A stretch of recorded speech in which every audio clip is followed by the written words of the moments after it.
Soul-searching time for the Bengals. Mike Petraglia inside Nissan Stadium.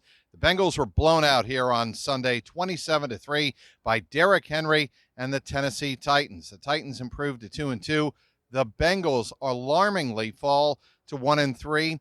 It was a no-show for the Bengals. If you throw out the first drive of the game where Joe Burrow and company marched down to the Tennessee 3-yard line but had to settle for a 21-yard Evan McPherson field goal. Little did they know those would be the only points they would score on the day. For the second time in 4 games in the 2023 season, the Bengals could only manage a measly 3 points. They were held to 211 yards overall by this Titans defense here on Sunday afternoon. It was a no-show effort. The Bengals could get nothing done after that first drive of the game. Joe Burrow was under constant pressure after that first drive as the Tennessee Titans, Mike Vrabel and company, they started blitzing on second and third down, and the Bengals just didn't have any answer for it because Joe Burrow, of course, is immobile. He can't move around in the pocket much, so it was the first hot read. You take away all the hot reads, and Joe Burrow and company didn't have many answers and many options to go to.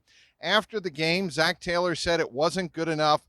It wasn't up to our standard on any side of the ball. Obviously, they came in with better expectations in terms of executing, and they never did. But Taylor insists through this 1-3 start that the answers are inside that Bengals locker room. They're not going to be taking advice from anybody on the outside. They're keeping everything in-house, and he believes eventually talent will win out. What about some of the players? Asked Joe Burrow about if players inside were angry, frustrated.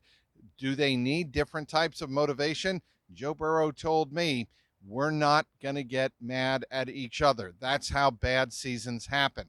And that's not going to happen with us. Yes, we're frustrated. Yes, we are mad after a 1-3 start. Nobody expected us to be like that, certainly not ourselves. We didn't expect to get off to this kind of rough start. But the Bengals, not only offensively, were very poor on the afternoon. And Joe Burrow, by the way, he played throughout the entire game, even when the game was clearly not in question, 27-3, with about 10 minutes to go in the game. He was still trotting out there, perhaps maybe, to get some more reps. But as I was starting to say, the defense was also bad, very bad on this day in terms of key moments. They couldn't wrap up.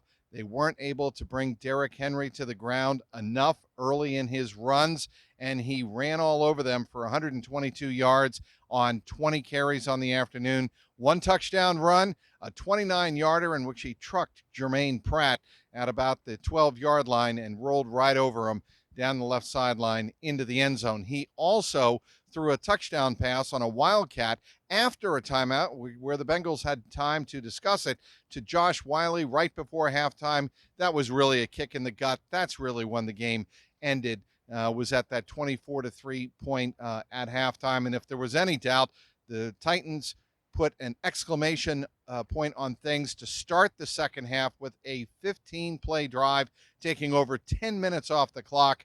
Another Nick Folk field goal. It was 27-3, and that really did seal the deal. The Bengals defense here, not only were they bad in terms of not wrapping up and tackling, they were very bad in terms of their discipline. 3 times they committed penalties on third down. Perhaps the most costly was that first drive of the second half. It was 3rd and 15. Bengals about to get off the field, and Dax Hill commits an unnecessary roughness penalty against the Texas running back in the backfield protecting for Ryan Tannehill.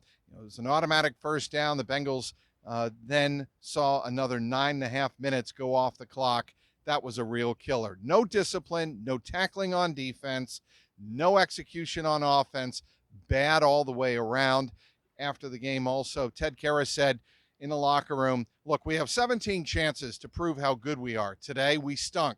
We know the kind of situation we're in, but we also feel confident that there is enough talent in this room to turn the ship around. Well, the Bengals better start this week getting ready for an Arizona Cardinals team. Yeah, they started off 0-2, didn't look good in the first 2 weeks, but yes, they beat the undefeated Dallas Cowboys last week, so they're capable of rising up and obviously beating the Bengals if the Bengals aren't on their game. And Next week becomes, you feel, another must-win situation. This one on the road in the desert.